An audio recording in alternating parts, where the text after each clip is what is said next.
Hello বন্ধুরা, সাথে আছি মহসিন রেজা। আজকে আরো একটা গুরুত্বপূর্ণ টেস্ট রিপোর্ট আমরা এক্সপ্লেন করব। তো এই টেস্টটার নাম হচ্ছে ভ্যাজাইনাল সোয়াব কালচার।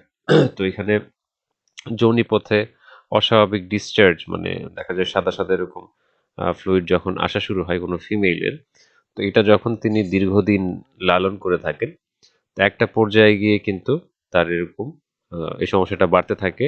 তো এটা যদি মানে দেখা যায় টাইম মতো উনি চিকিৎসা না করান, দেন এরকম ডিসচার্জ গুলো ভারী হয়ে যায়, অনেক ক্ষেত্রে লালচেও হতে পারে, বেশিরভাগ ক্ষেত্রে ইয়েলো, দেন হচ্ছে হোয়াইট এরকম কালার থাকে, ডিমের সাদা অংশের মতো থাকে, দেন প্রচন্ড চুলকানি হয়, খুবই অস্বস্তি লাগে, প্রচন্ড দুর্গন্ধ আসে। তো এরকম যদি হতে থাকে, তারা যদি টাইম মতো যদি চিকিৎসা না করে, সেই ক্ষেত্রে কিন্তু এটা বিরাট আকার ধারণ করতে পারে। তো পরে যখন গাইনোকোলজিস্টের শরণাপন্ন হন, তখন কিন্তু তাকে যে এই টেস্টটা, ভ্যাজানাল যে সোয়াব কালচার, এই টেস্টটা কিন্তু তাকে দেওয়া হয়। তো এই টেস্টটার মধ্যে কি থাকে, সেই বিষয়গুলো আস্তে আস্তে আমরা পর্যালোচনা করব। দেন এখানে আরো কিছু বিষয় আছে, কালার দেখে মানে আন্দাজ করা যে কেমন সমস্যা হতে পারে। এটা যদিও দেখা যায় আপনি ঘরোয়াভাবে একটু দেখতে পারেন আপনার এটা কোনটার সাথে মিলে, যেন আপনার একটা প্রাইমারি ধারণা পান। সেই জন্য এটা আমি দেখাবো। আগে আমরা রিপোর্টটা একটু হালকা পাতলা করে এক্সপ্লেন করে ফেলি। তো এখানে রিপোর্টে যেটা আছে, ফার্স্টে আপনার স্পেসিমেনের কথা লেখা আছে। তো স্পেসিমেন যেটা নমুনা, এটা অবশ্যই সেই মানে যৌনির ইয়ে থেকে এই ফ্লুইডটা নিয়ে তো পরীক্ষা করবে, তাই না?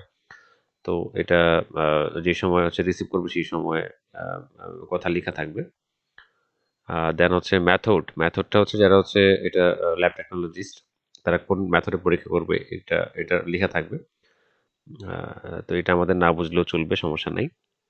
আর আরেকটা গুরুত্বপূর্ণ বিষয় যেটা যে মাইক্রোস্কোপিক যে এক্সামিনেশন, মানে সেটাতে কি দেখা গেছে, সেটা যদি আমরা দেখি, তাহলে এখানে লিখে রাখছে যে সোয়াব লেডেন উইথ ক্রিমিশ হোয়াইট ম্যাটেরিয়াল। তো এখানে দেখা যায় সাদা এরকম ক্রিমিশ টাইপের ম্যাটেরিয়াল দেখা গেছে মাইক্রোস্কোপে যখন এটা দেখা হয়েছে। দেন সবচেয়ে গুরুত্বপূর্ণ যেটা, সেটা স্মিয়ার এক্সামিনেশন। তো এখানে গ্রাম স্টেন করা হয়, দেন ওয়েট মাউন্ট করা হয়। গ্রাম স্টেন করে দেখা হয় যে মানে কোনো সার্টেন অর্গানিজম আছে কিনা, ব্যাকটেরিয়া আছে কিনা, সেটা দেখা হয়। আর ওয়েট মাউন্ট করলে অনেক সময় মানে কোনো ছত্রাকের সংক্রমণ আছে কিনা, সেটা মানে আইডেন্টিফাই করা যায় আর কি। তো এখানে গ্রাম স্টেনে কি পাইছে দেখি আমরা একটু।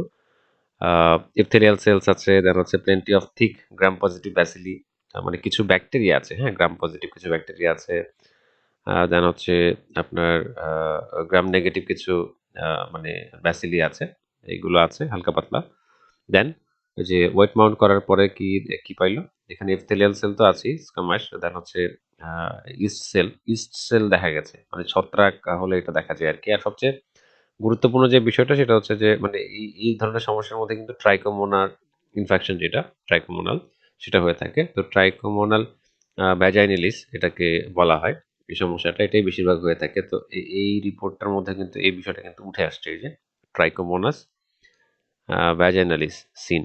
ঠিক আছে, এটা মানে পুরাই আপনার মানে ফাঙ্গাল ইনফেকশন, ছত্রাকজনিত সংক্রমণ, নানা কারণে হয়ে থাকে। মানে দেখা যায় আপনার যদি পরিষ্কার প্যাড ব্যবহার না করে মাসিকের সময়, তারপরে অনিরাপদ যৌন মিলন যদি করে থাকে, দেখা যায় একাধিক যদি যৌন সঙ্গী থাকে, সেই ক্ষেত্রে এই সমস্যাটা হতে পারে। মানে প্রচন্ড রকম দুর্গন্ধ হয় এগুলোর। মানে যখন পেশেন্টটা মানে এসে আমাদেরকে প্রাথমিকভাবে জানায় যে এই অবস্থা, তো তখনই মানে মোটামুটি ভাবে আন্দাজ করা যায় যে এটা ট্রাইকোমোনাস, এই যে ভ্যাজাইনালিস, এই সমস্যাটাই বাধিয়ে বসে আছে। তো এটার কিন্তু অনেক ধরনের ট্রিটমেন্ট আছে। তো এখানে আমরা কমেন্ট সেকশনটা একটু দেখি যে এখানে কি লিখছে। তো এখানে ব্যাকটেরিয়াল মানে তেমন একটা সংক্রমণ নাই লিখছে, তেমন একটা নাই ব্যাকটেরিয়াল, কিন্তু যদিও আছে গ্রাম পজিটিভ নেগেটিভের ব্যাপার লিখে রাখছে। দেন ওই যে ক্যান্ডিডা, এই যে মানে যেটা ছত্রাক সংক্রমণ আছে, সেটাই বেশি এখানে মানে ইয়ে করছে। তো সেই ক্ষেত্রে এখানে ডাক্তার ইয়ে করতে পারে, অ্যান্টিফাঙ্গাল টাইপের মেডিসিনগুলো দিয়ে চিকিৎসা করতে পারে।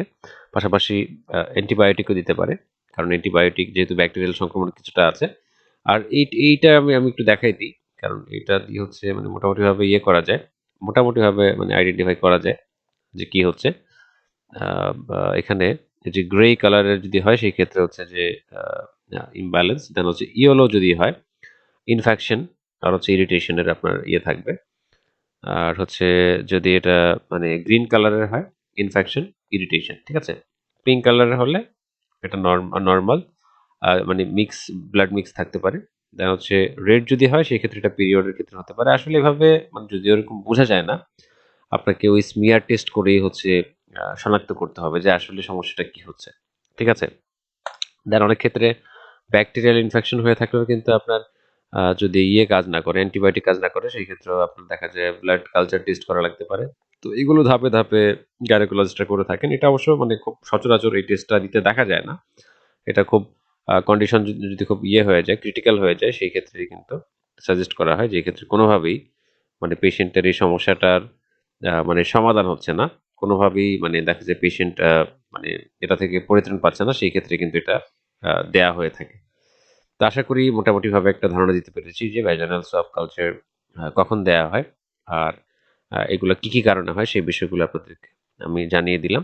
তারপরে যদি কোনো প্রশ্ন থাকে সেই ক্ষেত্রে আপনারা কমেন্ট সেকশনে কমেন্ট করতে পারেন বা সরাসরি আমার সাথে কথা বলতে পারেন পরামর্শ ফি দিয়ে। তো আজকের ভিডিওটা এখানে শেষ করছি। সকলে ভালো থাকবেন। আল্লাহ হাফিজ।